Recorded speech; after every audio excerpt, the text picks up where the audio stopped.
Kasongo yeye Mombali nanga. Kikao cha wanaume 2026 2027.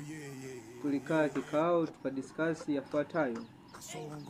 La kwanza, kabla hujampa mchumba wako hela, ikumbuke familia yako kwanza. Alafu pia jua unampa hela wenzio wanakula bure. Umeelewa Juma? Hamisi, umeelewa? Kama hutaki poa. Ila je, kila siku nakuwa naye? Jiulize.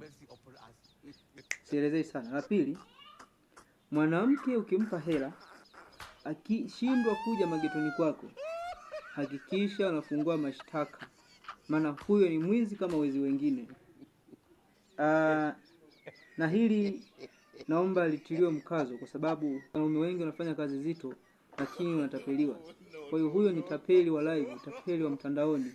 Nitakuwa kamatwe, apeleke polisi bila huruma. La mwisho, mwanamke inatakiwa akulipe hela, kwa sababu wewe ndio uliyemtafutia. Ili kuonesha kweli anakupenda, anakubaliana na wewe, lazima akulipe hela. Ukiona mpaka leo wewe bado unampa hela, hilo penzi unalazimisha, unavuta ile mali tu uone, si ndio?